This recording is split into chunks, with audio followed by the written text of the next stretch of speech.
আগেরবার যখন আমরা বৃন্দাবন গেছিলাম তখন বার্সানা যাইনি, তাই এইবার আমরা ঠিক করেছি যে বার্সানা অবশ্যই যাব। এইটা হচ্ছে কীর্তি মন্দির। প্রথমেই আমরা কীর্তি মন্দিরে গেছিলাম। মন্দিরের ভেতরে অবশ্যই ফোন অ্যালাউ নেই, আর এই সমস্ত ছিল মন্দিরের বাইরে। যেহেতু হোলি ছিল তার জন্যই মনে হয় এই সমস্ত কিছু আরও বিশেষ সুন্দর করে সাজানো হয়েছিল।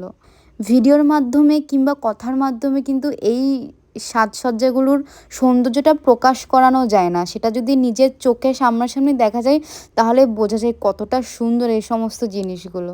এরপরেই আমরা গেছিলাম বার্সেলোনার মেন মন্দির। তো এটা হচ্ছে মন্দিরের নিচে জায়গাটা। মন্দিরটা ছিল পাহাড়ের ওপরে। আমাদেরকে এই করে এইসব ওরা বলে রৌপ্য কিংবা ডলি, এইসব করে আমাদেরকে ওই পাহাড়ের ওপর যেতে হবে। আর এই সমস্ত ভিডিও ক্লিপস নিয়েছে আমার ভাই, কারণ আমার এই ডলিতে উঠে এতটা ভয় লাগছিল, মানে বলে বোঝানোর মতো না। তো যাই হোক, আমরা পৌঁছালাম মন্দিরের ওপর। আর সেদিন বার্সেলোনার মন্দিরে যেই প্রবেশ করেছে সেই কালারফুল হয়ে বেরিয়েছে। আর এই যে দেখতে পাচ্ছি এগুলো কিন্তু মাটি না, সব আবির।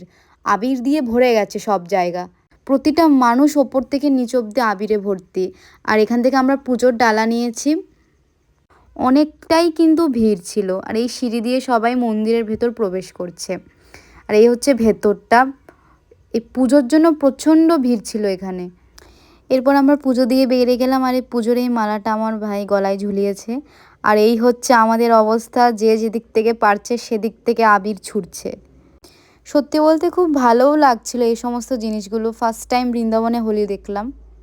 আর আমার ভাই এখানে নিজেই নিজের মুখে আবির মাখিয়ে নিল। তো আজকের জন্য এইটুকু। দেখা হচ্ছে অবশ্যই পরের একটা মিনি ব্লগে।